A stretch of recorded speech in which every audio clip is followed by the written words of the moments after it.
Hello बच्चों, let's read this question. The question say that which of the following statement is incorrect for maltose? बच्चों maltose के regarding चार statement यहाँ पे given है। इन चारों में से जो भी स्टेटमेंट इनकरेक्ट है हमको बताना है। तो सबसे पहले समझेंगे की कॉन्सेप्ट। की कॉन्सेप्ट होगा बच्चों माल्टोज। माल्टोज जो होता है एक डाइसैकेराइड होता है। कैसे पता डाइसैकेराइड होता है? जब एसिडिक मीडियम में इसका हाइड्रोलिसिस करेंगे तो मोनोसैकेराइड का 2 मोल्स देता है, यानी 2 यूनिट्स देता है। बेसिकली इसका फॉर्मूला होता है C12H22O11। एसिडिक मीडियम लेंगे, वर्कअप कराएंगे तो यहाँ पर 2 यूनिट देता है मोनोसैकेराइड का। वो मोनोसैकेराइड जो होता है ग्लूकोज होता है। तो इसका मतलब बच्चों ये डाइसैकेराइड होता है। तो जो स्टेटमेंट फर्स्ट है वो बिल्कुल करेक्ट है। अब यहाँ पर ये जो मोनोसैकेराइड का यूनिट होता है ये अल्फा डी ग्लूकोज होता है। सेकंड लिखा गया इट अंडरगोज म्यूटा रोटेशन।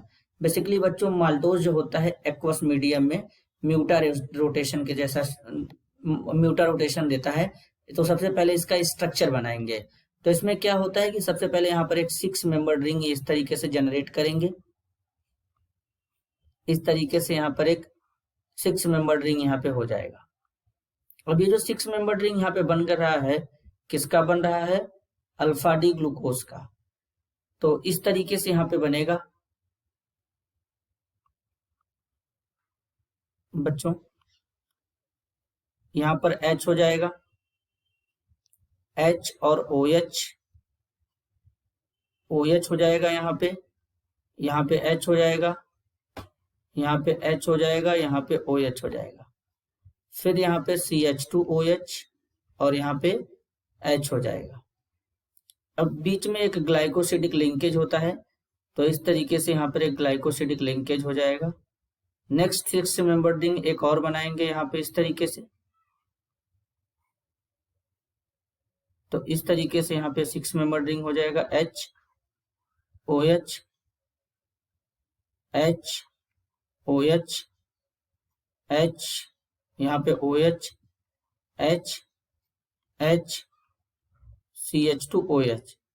अब अगर हम बच्चों नंबरिंग करें तो ये हमारा पहला यूनिट है कार्बन फर्स्ट, सेकेंड, थर्ड, 4, 5, 6। अब यहाँ पे ये सेकेंड यूनिट है। सेकेंड यूनिट में carbon number 1, carbon number 2, carbon number 3, carbon number 4, carbon number 5, carbon number 6। तो पहले यूनिट का कार्बन C1 है, दूसरे यूनिट का कार्बन C4 है। इनके बीच में ग्लाइकोसिडिक बॉन्ड बना है। अब ये किस तरीके से बेसिकली हमारा म्यूटा रोटेशन के जैसा एक्ट करेगा? एक्वस मीडिया में बच्चों क्या करता है? एक्वस मीडिया में जब ये म्यूटा रोटेशन शो करता है, क्यों शो करता है? Because the alpha and beta isomers that are formed by the different conformation formed by the different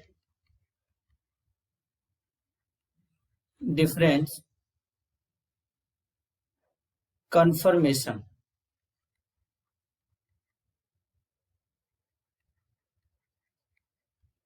तो इसका मतलब क्या है कि बच्चों बेसिकली अगर हम बात करें माल्टोज का, तो माल्टोज में दोनों यूनिट तो अल्फा डी ग्लूकोज का ही होता है। लेकिन एक्वस मीडियम में अल्फा बीटा आइसोमर फॉर्म्ड हो जाते हैं डिफरेंट कॉन्फॉर्मेशन के। Of the anomeric carbon hand of the anomeric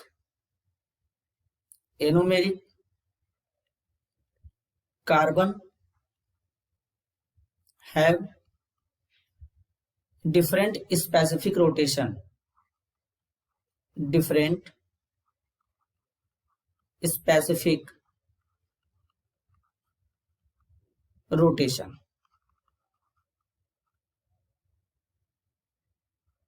अब यहाँ पे जरा समझेंगे। तो यहाँ पर एनोमेरिक कार्बन का मतलब क्या होगा बच्चों? ये जो कार्बन नंबर 1 दिख रहा है, अगर हम इस कार्बन नंबर 1 पे क्या करें, यहाँ पर ये जो OH है नीचे साइड में है तो ये अल्फा है। जब ऊपर साइड में कर देंगे यानी OH को डायरेक्शन चेंज कर दे, अपवर्ड कर देंगे, तो ये हमारा बीटा फॉर्म में हो जाएगा। तो इसका मतलब डिफरेंट कन्फर्मेशन कब फॉर्म होंगे, जब इस कार्बन पर प्रेजेंट OH ग्रुप को अपवर्ड डाउनवर्ड करेंगे तब। तो इस समय डाउनवर्ड है तो मतलब ये अल्फा है, जब ऊपर कर देंगे अपवर्ड तो ये बीटा में चला जाएगा। तो ऐसे कार्बन को एनोमेरिक कार्बन कहते हैं और इसमें जो होता है स्पेसिफिक रोटेशन होता है और ये एक्वस मीडिया में कहा हुआ दो इक्विलिब्रियम फॉर्म में एग्जिस्ट करता है बच्चों।